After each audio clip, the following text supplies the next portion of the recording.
Hello and welcome to the Doña Ana County Clerk's Office podcast, Preserving History and Democracy. I'm Communications Coordinator Cynthia Mendoza, and I am joined today by our producer Bernardine Caporale. How are you, Bern? Good morning. How are you? I'm doing great. I'm excited about today's Me too. episode. We're going to explore something of critical importance to the clerk's office. Our podcast is called Preserving History and Democracy, our two main job titles, but the first part is what we're going to be investigating today. Preserving history means that we are gifted with the task of keeping documents safe, intact, and organized in a manner that allows us to find them as needed.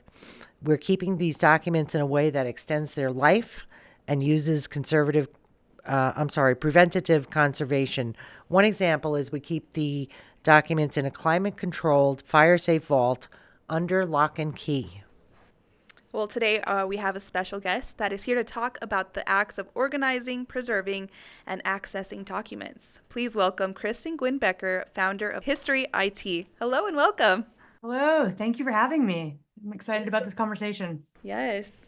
So I guess we can start with asking what inspired you to start archiving and preservation? Well, I would say that the inspiration behind what we do at HistoryIT, myself and all of my colleagues, is really our shared mission to save history. That's our hashtag, save history, by making all things truly digital and accessible. And we do that really because we all share the common belief that history is incredibly important, that history or access to history and democracy, the other part of your podcast, that those go hand in hand, that access to shared information about the past is critical for our future. So that's really what inspires us all to do what we do every day. Can you tell us a little bit about what a typical day looks for you or a worker at HistoryIT? So at HistoryIT, we build digital archives and digital museums, soup to nuts. So we have a variety of teams that are doing different things, lots of folks who wear different hats. But on one end of what we do is strategic planning, fundraising, so we're assessing collections, whatever that is, physical collections, digital collections, and talking with stakeholders within an organization to figure out what it's going to take to truly make all of the materials digitally preserved and accessible to their audiences in ways that are really usable. So we have teams that do nothing but assess collections, build plans. Then we have digital imaging facilities. So we have an imaging lab so that we can digitize all kinds of items. We have several metadata teams. So that's really the heart and soul of what we do at HistoryIT. It's all about how the materials are cataloged and tagged, right? Otherwise, we're just scanning it and throwing it up in the air. So lots and lots of people who do kind of day in, day out, whatever the kinds of collection it is, they're just going through methodically according to our metadata plans, tagging them. We have a software team because we have our own digital preservation system called Odyssey Preservation. So folks who just deal with that and then with kind of customer support around all of that. And then the curatorial team that works with our partners about how best to utilize all of that archival content to help them tell their stories. So typical day really depends on who you are and what you're interested in here, but we all have a lot of fun. Good. So I want to back up a little bit. Tell us about HistoryIT and how did the idea come about? Yes. So HistoryIT, we are 13, we're almost 14 years old. I founded the company in 2011. And so I had a background, I have a PhD in US history, but before that, I was a software and web developer. So I came into the humanities, world of humanities scholarship with this strong tech background, which is not terribly common in the humanities.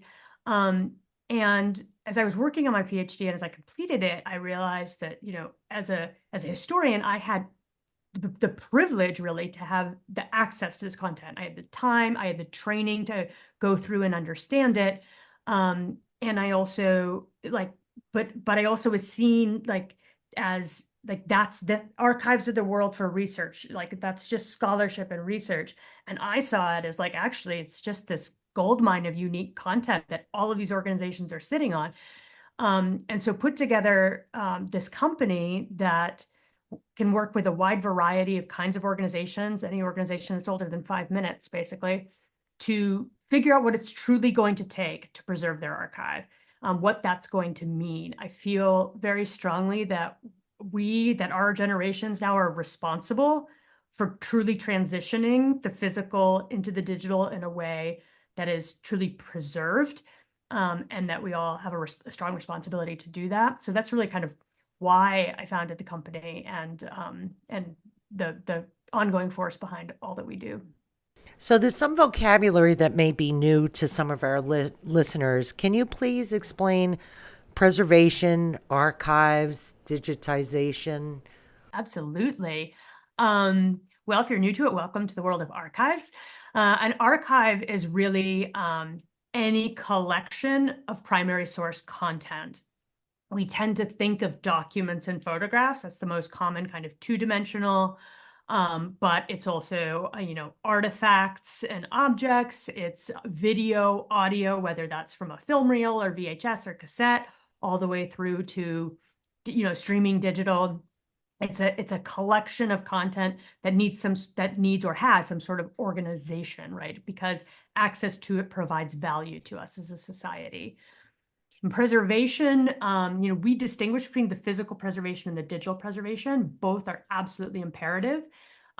Physical items are in danger of all types and sorts. So we talk a lot about the 3 Fs: fire, flood, and forgetting. There are other things, but there are all of the dangers that just come with age and environment.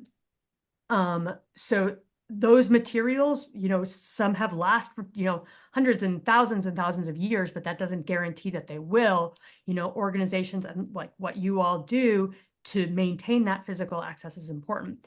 But the digital preservation is a whole other level. It's making sure that the content that we still have, that we value enough to preserve in archives as best we can, is transformed to digital preservation, which has its own set of rules. That's more than simply scanning a document, and I can geek out about that all day. So digitization we look at is quite different from digital preservation. So digitization is creating a digital version of something. So it's like a photocopy for the digital realm. You scan something, you take a photo with your phone, and that the purpose of that is to kind of quickly share. That purpose is for today, right? It's put on social media to share today, but that's not a preserved item. Just because something is, digitized, it doesn't mean that it's truly preserved, because it might just be on social. It's going to be a very small compressed file format. There are all kinds of reasons that just scanning something doesn't mean that we're digitally preserving it.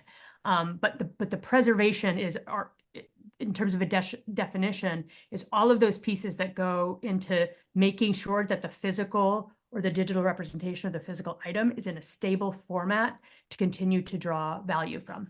So can you tell us now why it's so critical to make sure everything is archived and preserved? Yeah, I mean, as I said, I think it's critical to democracy. I feel that understanding our history is important to understanding who we are, that we define ourselves as part of a larger group. That has ramifications if we don't, particularly when we live in this age of fake news, right? So how are we looking at evidence? And if the evidence that we're looking to make arguments about the past, if that's not accessible or available to us, then then I think that does start to kind of crumble the foundations of modern society. I think it's also it's so imperative because we live in this digital world, right? So that for many, if not most people, like they put their questions into a Google-like search bar, and whatever the result is, they see as truth, right? So if our content isn't there, for both now and for future generations, even if we're physically preserving it, its meaningfulness might continue to deteriorate if we're not really vigilant about making sure that that's available and accessible to everyone, really. That just reminds me of recently for Christmas, I had the videotape that was slowly decaying turned into a thumb drive for my kids that I'll give them at some point. But Oh, yeah, I love that. it was kind of scary to see how deteriorated it had become over the last 30 years. It's not that long. Yeah. No, no. So anything on magnetic tape at the moment, so film reels, audio reels, VHS, cassette, anything that's at magnetic tape is at peak degradation at the moment. So it's degrading on a day-to-day basis exponentially. A large amount of the magnetic tape and collections that we look at is last play. Like you might not be able to put it, you can find an old VCR on eBay or whatever and look at it, but it might be the last time that it's played. So Wow. you want to be very careful about that last play is when it should be digitized, and it really should be digitized by a professional that's going to give you truly like preservation formats. If you want to think about if it's last play, or whether it literally crumbles after that or it crumbles in 5 years, then now you have it on this, right? You have it on, oh, my camera weirdness. You have it on this thumb drive, but in 5 years, 10 years, a thumb drive is going to be like a zip disk drive or like a floppy drive, right? So that's the other careful piece, is that as we transform the digital assets that are created from these physical artifacts, what does the plan look like moving forward? If you give your kids these, but they don't know what to do with them, and it's the same as if you give someone a rotary phone now, like they're not going to know what to do with it. So, what are some typical things that you would preserve today? HistoryIT really specializes in 2D and 3D objects and artifacts. So most of what we look at are documents of every type and size, publications, artwork, images and all of those assets, slides, negatives, certainly video, audio, all of that kind of stuff. We do also look at preservation of earlier media formats or earlier digital formats. So things that are on CD, for example, slightly more stable than tape, but you have one CD and it gets a little scratch on it, anything on it's gone, right? So a lot of materials that were originally created on what we now consider to be digital, but that doesn't necessarily mean it's a preserved format. Yeah, that's, we think it's all as equally important. That's awesome. What's the most unusual thing that someone's asked you to preserve? We get that question a lot, and I actually don't know how to answer it. I wish I had some like really weird, like, oh, we found this crazy. I mean, asking our teams, they all have their own ideas of what's a bit weird. Or things like when you get like human hair, like, it's just a little creepy. But there are all kinds of reasons. As a historian, I think we often get the question of like, what's the most important? Like, what do we need to save? And I feel like I'm not the person to make, like, none of us are. We can't determine. I feel like what we choose to digitally preserve now is what we're choosing to save for the future. So, and we have a tremendous responsibility in that as people who kind of are caretakers of the past and then caretakers of the present. So to say what's going to be important about this moment or how we're interpreting a moment 100 years ago, we don't know that. So our job is really to preserve anything and everything that we can in the same consistent, methodical way so that it's available, because people in the future are going to find all kinds of things that we're doing now weird, right? And so, yeah, that's my take on like what's the strangest thing. It's not super cute story, but that's, yeah, just it drives us back to the mission. So, where is History IT located? Do you have archives physically in your presence? Our headquarters is in Portland, Maine. We have annexes throughout the country. We're in 9 different cities. We do have physical archives, some that we store for long-term, some just undergoing the digital preservation process. So they're with our imaging lab. So we do both the physical and the digital. Usually if something is here long-term, it's also being digitized over 5 years, 10 years, 20 years, whatever that is. So that's our kind of our physical footprint, and then we work on site with collections all over the world. And then so Odyssey, our preservation system, is cloud-based. So that, all of the digital archives live in the cloud. It's all built on the Amazon AWS infrastructure that allows us to scale infinitely, and provides us with all of the security that Amazon can offer. So, if I were to find a letter from my grandmother to my grandfather from their days of courting, what are the steps that you guys take to preserve a document like that? Yeah, so digital preservation of a document.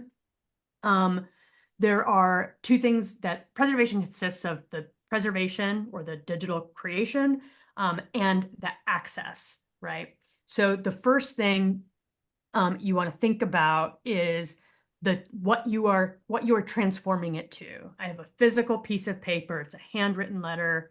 It's it's fading. It's fragile. So in terms of its physical maintenance, if you want to make sure you store it in archival storage, so that's acid-free folders and boxes. And then there's the imaging of that, so the creation of a digital file. So there's an international standard for our archival. It's called FADGI, the Federal Association. So it's an international standard of what each type of item, like what that standard is. It has to be digital. Because if you take kind of a commercial scanner that's on your desk in your office and you scan something, you scan it, think about you're scanning it to like a PDF or a JPEG, right? And that is for this initial purpose we were talking about before. It's for today. It's to throw in social media. It's to email, to your siblings and say, hey, look, isn't this cool? But it's not preserving it, because in a couple of years, the web's not going to render JPEGs or PDFs or any of that sort of thing. So the first thing you want to think about is how you are imaging it. So whether that's with a scanner or with a professional, we only use cameras kind of overhead. You want to create an archival TIFF file, which is a massive file that can then be in the future you can iterate that to whatever replaces the JPEG, whatever replaces the PDF. It's not a compressed version, so you're going back to that original. On the HistoryIT website, so at historyit.com, if you click on resources, there's a free digital preservation guide that lists all of the dorky steps that would be involved in getting that file right? So it's the best practice is 6,000 pixels along the shortest edge. So what that means is, like, we think about DPI because that's what a scanner setting allows, but that DPI relates to the size of the item. So that's 3,000 DPI if it's an 8x10, but if it's smaller, you need a much bigger file. All right, that's as much as I'll bore you with those things. So now you have this big, beautiful, preserved file. Then the other piece of that is preserving it in a way that is accessible. So that's making sure that it's either in a system, like ours is Odyssey Preservation, right down to like an Excel file. Any known information about a document, a photograph, you think about like how many collections of photographs you look at and go, oh, I wish I'd asked my grandmother who all these people are, or I wish now we're those people, right? So anything that we can record about the story, the details related to an item, that has to be kind of systematized in some way. So I understand there are different mediums. You talked about artwork or the grandmother's letter to the grandfather. How would you preserve a piece of art? The exact same way. So it's photographed at a particular, like in our photo lab geeks are all over it. So it's the lighting and the distance and the file format, those are all the same. So we were looking at it as a two-dimensional item. And they're going to be photographing it in an environment that creates the best possible replica we can create now in a format that we can continue to transform in the future. And then we are recording all of the metadata, all of the detail about what that is, so that it's discoverable by searching for the creator, the content, the subject matter, the type of art it is, all of that.